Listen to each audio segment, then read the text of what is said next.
तो आज हम मौजूद हाँ गांव बेलरखा में। जैसा कि आपने पता है कि सुर्खियों के अंदर एक बहुत ही ज़्यादा वायरल न्यूज़ हो रही है, और न्यूज़ ये है कि बाबा साहब डॉक्टर अंबेडकर की प्रतिमा कुछ मनुवादी तत्वों के द्वारा, शरारती तत्वों के द्वारा खंडित की गई है।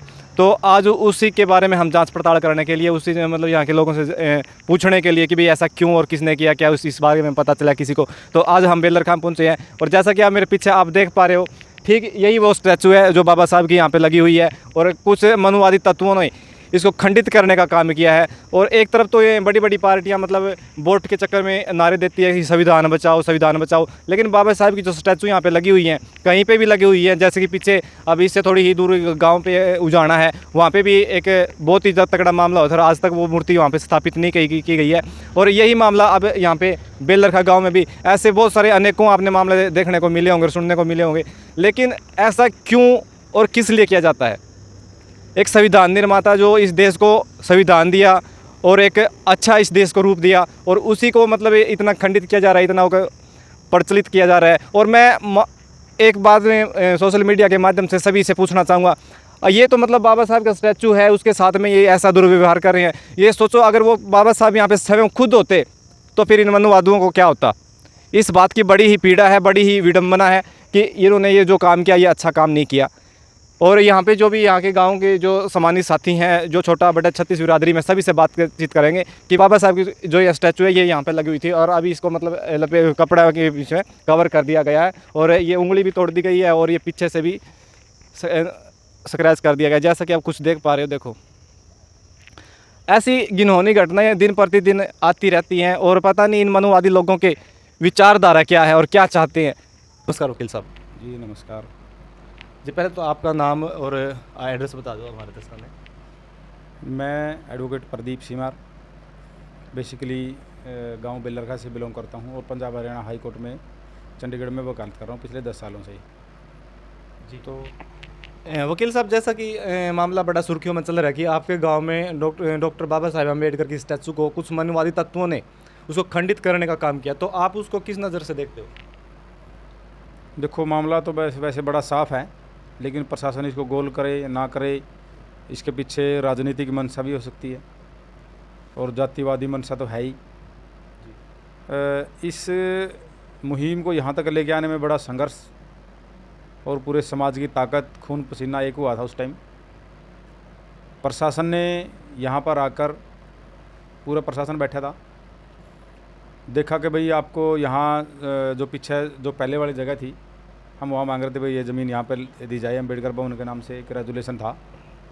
तो वो प्रशासन ने कहा कि भाई ये तो है ना जोड़ की ज़मीन है, जोड़ की ज़मीन पर ऐसा ये हो नहीं पाएगा, और ये सुप्रीम कोर्ट की भी गाइडलाइन है, और हम किसी लैंड के नेचर को चेंज नहीं कर सकते। हमने कहा कि भाई जो उचित, जो आपको ठीक लगे, जो सही जगह हो, वो हमारे को दिलाई जाए, ताकि हम आगे की कार्रवाई हम वहाँ पर स्टैचू वगैरह, या फिर अम्बेडकर छात्रावास है, या फिर अम्बेडकर भवन है, पुस्तकालय है, हम वहाँ पे खोल सकें। और ये सभी का कॉमन है, किसी के जाति विशेष धर्म के लिए है नहीं है एक। तो बड़े प्रयासों से यहाँ तक पहुँचे थे। अब लास्ट ईयर में यहाँ पर जब भर्ती हुई, कोई ग्रुप नहीं आया यहाँ पर।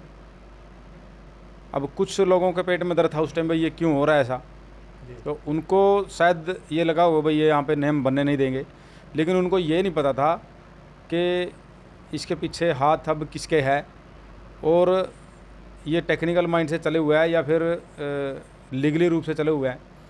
उन्होंने एक छोटा सा पहले काम और किया था, इन जो इसी गंदी मानसिकता के लोग हैं। बड़ा स्कूल है परली साइड में गांव में, तो वहाँ पर एक कम्युनिटी सेंटर बनाने के लिए अपने एमएलए साहब ने एक ग्रांट वगैरह दी थी, 1 करोड़ रुपए समथिंग बता रहे थे कुछ ऐसा।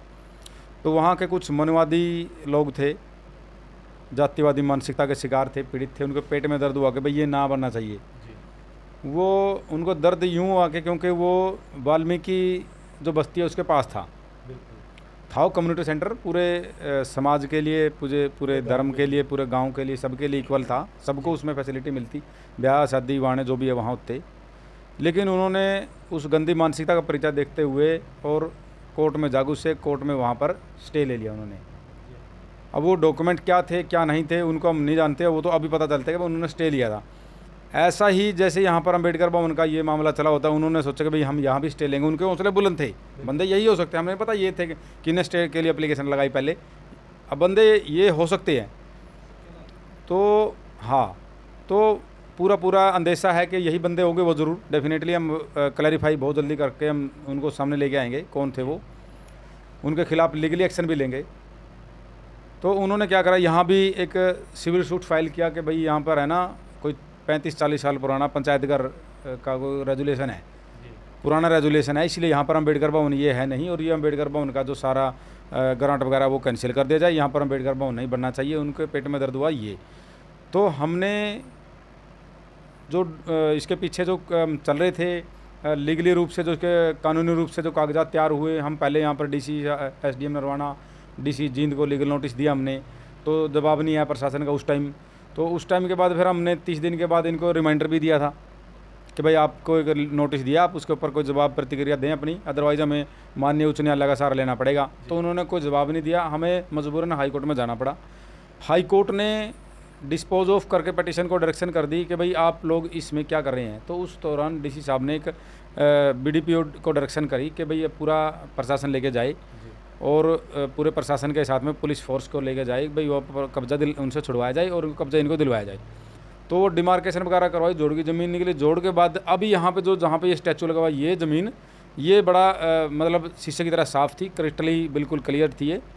तो यहाँ पर वो बर्त एक 21 लाख का ग्रांट आया, एक 30 लाख का ग्रांट आया, 51 लाख 52 लाख रुपए ग्रांट आया, मिट्टी की भराई हुई इसमें। उसके बाद अभी ग्रांट आया इसमें, इससे पहले भर्ती के बाद इसमें 3-4 वो लगाएगी चेयर पत्थर की, ताकि भाई सामाजिक लोग बैठे हैं, कोई कम से कम मीटिंग का टाइम 2-4-10 बंदे बैठ, वो भी टूटी हुई है वकील साहब। हाँ वो भी तोड़ दी।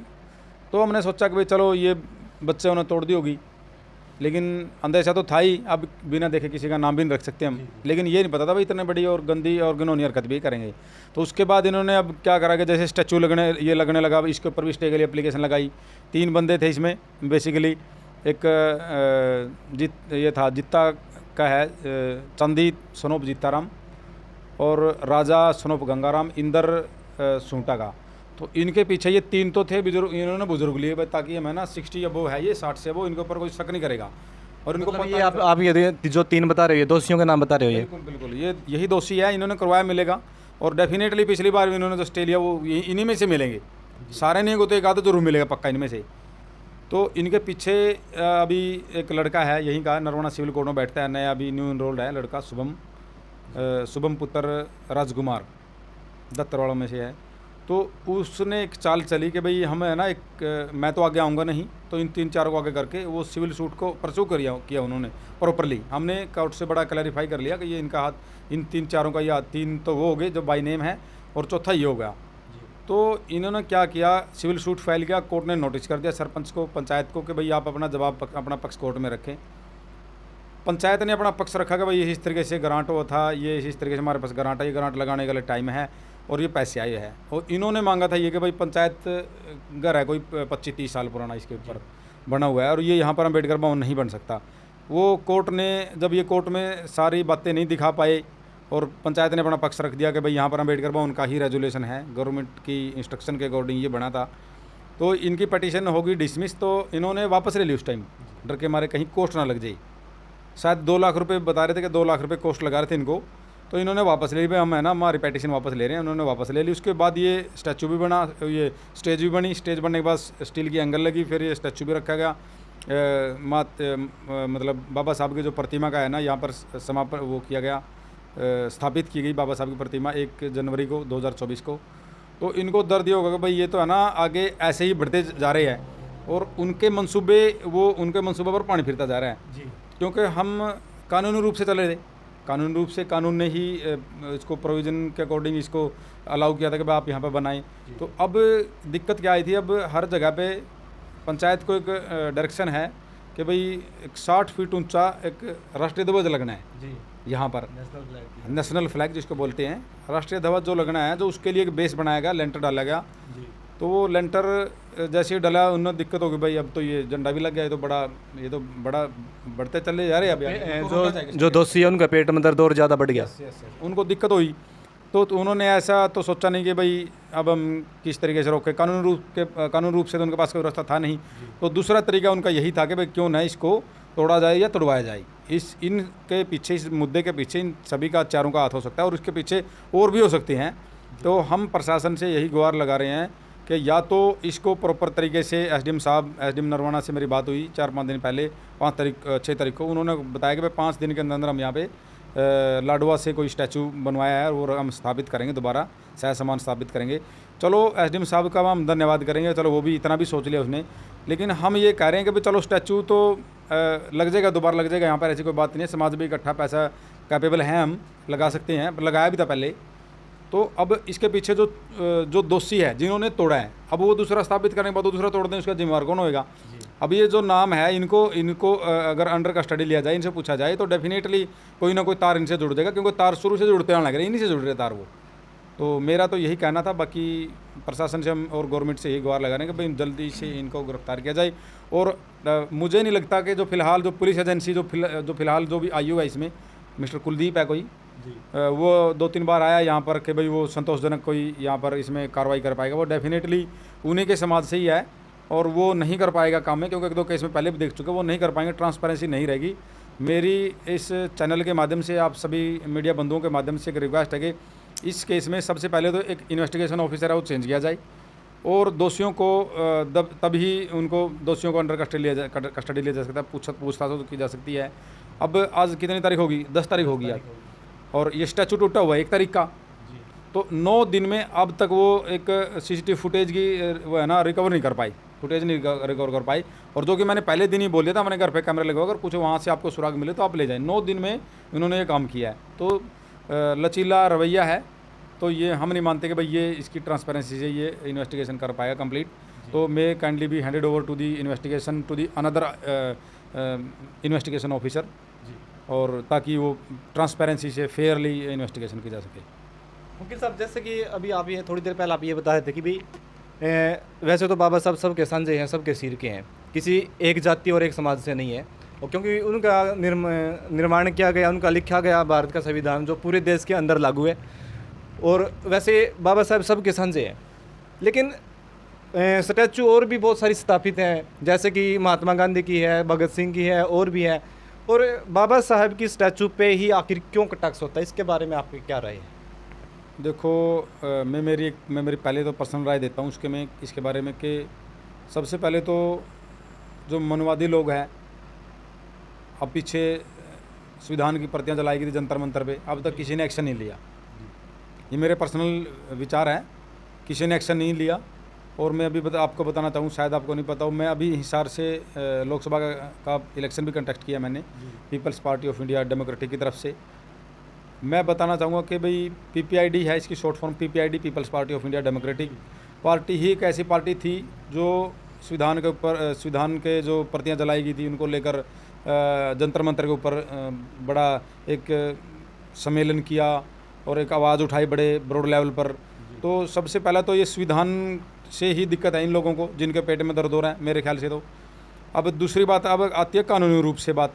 अब चलो संविधान बन गया, ये बना दिया, बाबा साहब ने लिख दिया, बड़े दुनिया में सिंबल ऑफ द नॉलेज के नाम से, father of the constitution of India के नाम से जाना जाते हैं वो। तो उनके जो कॉन्स्टिट्यूशन को शायद वो एक्सेप्ट ना कर रहे हो, उनको दिक्कत हो शायद इससे। ऐसा नहीं है कि वो कॉन्स्टिट्यूशन किसी एक के लिए लिखा गया, पूरे देश के ऊपर ये केरल तमिलनाडु से लेकर और उस साइड में अपना J&K का आ गया हिस्सा वहाँ तक, और मतलब पूरा देश के ऊपर एप्लीकेबल है ये। पहले J&K के ऊपर एप्लीकेबल नहीं था, जैसे धारा 370 बीजेपी ने हटाई उसके बाद ये 370 के बाद ये पूरे J&K पर भी एप्लीकेबल हो गया, तो पूरे देश के ऊपर लागू है। शायद इनको दर्द है कि भाई ये सही नहीं है, तो ऐसा तो नहीं है, क्योंकि ये प्रकृति का भी नियम है, बदलाव आता है कि भाई आज अगर कोई नीचे है, डाउन अर्थ है वो, तो मतलब यानी कि ज़मीन के ऊपर कोई बेचारा थोड़ा बहुत छोटा मोटा काम कर रहा है, तो डेफिनेटली उसकी जो जनरेशन होगी, बच्चे होंगे, वो पैदा होंगे, वो पढ़ाई लिखाई करके बड़े अफसर बनेंगे। ये एक हम कहावत मानते हैं, समाज में प्रचलित भी है और ये सार्थक भी साबित हुई है। लेकिन अब इनको दर्द ये हो रहा है कि हो सकता है कि भाई हमारा राज रहे, हमें सारे संसाधनों के ऊपर राज करें, तो ऐसा तो नहीं है, क्योंकि ये सभी के ऊपर इक्वल है, इक्वल लागू है संविधान। तो शायद इनको कहीं ना कहीं दिक्कत हुई होगी, इनको दर्द हुआ है कि भाई ऐसा नहीं होना चाहिए कि जो नीचे दबे कुचले समाज के लोग हैं, जिसको बोलते हैं शेड्यूल कास्ट है, शेड्यूल ट्राइब्स है, ओबीसी है, माइनॉरिटी है, तो ये ऊपर ना उठ के, ताकि हो सकता है भाई, क्योंकि अभी मैं एक छोटा सा मैसेज देना चाहूँगा। मैं किसी पार्टी से तो नहीं, मतलब पार्टी के लिए बारे में मैं तो नहीं बताऊँगा, क्योंकि अभी पीछे गवर्नमेंट कांग्रेस की थी, कांग्रेस गवर्नमेंट में है ना, तो किसी से लोकल कार्यकर्ता से, मंत्री से रसीद लेके आओ तब आपका गवर्नमेंट जॉब में बच्चा लगेगा। अब बीजेपी गवर्नमेंट में क्या रहा है, इन्होंने क्या रहा, ट्रांसपेरेंसी है देखने को मिली है कि भाई बच्चे पढ़ लिख रहे हैं, एग्ज़ाम क्लियर कर रहे हैं, क्वालिफाई हो रहे हैं और गवर्नमेंट जॉब लग रही है। तो इनको शायद ये भी दर्द हो रहा है कि भाई ये बच्चे इतने क्यों लग रहे हैं इनके, और ये आगे ऐसे बढ़ते रहे तो हमारे जो कुर्सी का ना, वो जो पहले तो अभी वो 4 भाई से नीचे बिठाया करता, वो बैठने लगे बराबर, तो शायद उनको ये भी दर्द हो सकता है। मतलब जो ग्राउंड लेवल से एक मतलब समानता लेवल को भी मतलब ऊपर जो क्रॉस कर रहा है ऐसी कम्युनिटी के जो बच्चे हैं, शायद कहीं ना कहीं जी जी जी कहीं ना कहीं मतलब इनको उसी चीज़ की पीड़ा, उसी चीज़ की विडम्बना इनको हो सकती है, शायद हो सकती है, क्योंकि दिन प्रतिदिन हमको ये देखने को मिलता है, जैसे कि उजाना गांव की ले लो, और उधर बुना के पास में जो गांव था एक, वहाँ की तस्वीर ले लो, यानी कि जहाँ पे भी टैक्स किया जाता है सिर्फ और सिर्फ बाबा साहब डॉक्टर अम्बेडकर के स्टैचू पे ही किया जाता है। मैं थोड़ा सा और बताना चाहूँगा, जैसे उजाना गांव का मामला था, उजाना गांव का मामला भी मेरे पास आया, हम हाई कोर्ट में गए, हाई कोर्ट ने ऑर्डर कर दिया कि भाई आप है 2 महीने के अंदर अंदर है इसको डीसी जिनको डायरेक्शन करेगी भाई आप 2 महीने के अंदर अंदर इसको है ना ज़मीन दिलवाई जाए और शायद सामान वो स्थापित किया जाए स्टैचू, लेकिन अब तक नहीं हो पाया। हमने उसमें कंटेम्प्ट फाइल करके अभी जुलाई में पेंडिंग है, वो भी अपने मेरे पास ही है। उसके बाद बात आती है बरटा गाँव का मामला। बरटा गाँव का मामला जब उन्होंने स्टैचू वहाँ पर स्थापित किया था, बाबा साहब की मूर्ति को स्थापना की गई थी उस दिन भी मेरे को उन्होंने एज ए चीफ गेस्ट बुलाया था, हम गए थे वहाँ पर। अभी 14 अप्रैल को बाबा साहब की जयंती वाले दिन भी मेरे को बुलाया गया था, लेकिन उस दिन वहाँ पर बड़ा एक बवाल हो गया अचानक। तो वहाँ के लोकल प्रशासन ने, एसपीडीसी ने एक सोची समझी चाल ही कह सकते हैं हम दोस्त को, कि वहाँ पर वो सेलिब्रेट नहीं करने दिया, बाबा साहब के जयंती को सेलिब्रेट नहीं करने दिया। वहाँ के कुछ लोगों को पेट में दर्द हुआ कि भाई है ना यहाँ पर ये नहीं मनाया जाना चाहिए, तो अभी वो भी जल्दी ही कोर्ट में फाइल करेंगे, वो भी अपना मामला अपने पास ही है। हम कोर्ट में हम है ना चाहते हैं कि भाई हम किसी कोई वायलेंट तरीका ना हो, हिंसात्मक तरीका ना हो, हम कानूनी तरीके से और जो लीगली तरीके से जो मिल सके हम उस तरीके उसमें विश्वास रखते हैं। हम संविधान के दायरे में रहकर जो भी काम करेंगे वो अच्छा ही काम करने का प्रयास करेंगे। हम उनकी तरह मतलब किसी से जलेस में नहीं है।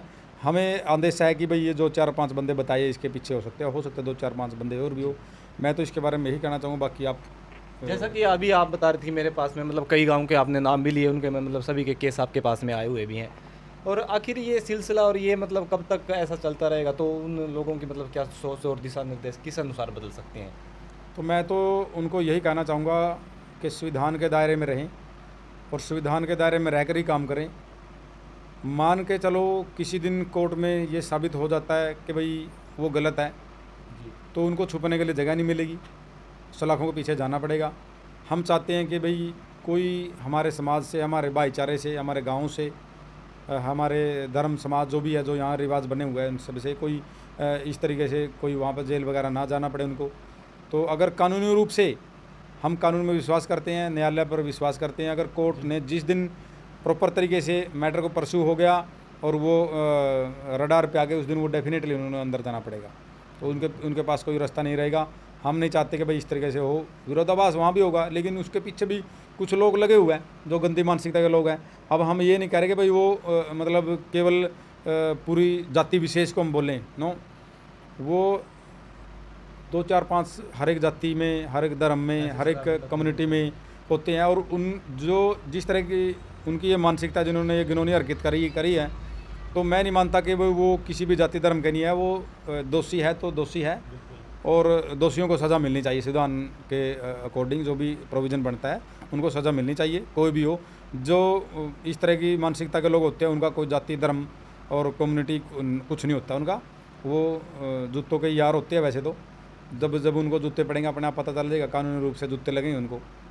तो मैं तो इतना ही कहना चाहूँगा। बाकी आप मीडिया बंधुओं का बहुत बहुत धन्यवाद, आपने आकर ये बात कवरेज करने के लिए, बातें हम आपसे शेयर करी। आपके माध्यम से शायद पूरा देश विदेश सुन रहे हैं इस बातों को, तो माफ़ी चाहूँगा मैं, समय काफ़ी लग गया हो तो बड़ा अच्छा लगा। आपने भी बड़े अच्छे सवाल जवाब किए और ये बड़े विस्तृत तरीके से 3-4 गाँवों के और भी मामले थे इस तरह अदर में उलझे हुए हैं, वो भी हम प्रॉपर तरीके से कानूनी तरीके, देखो कानूनी तरीके से टाइम तो लगेगा।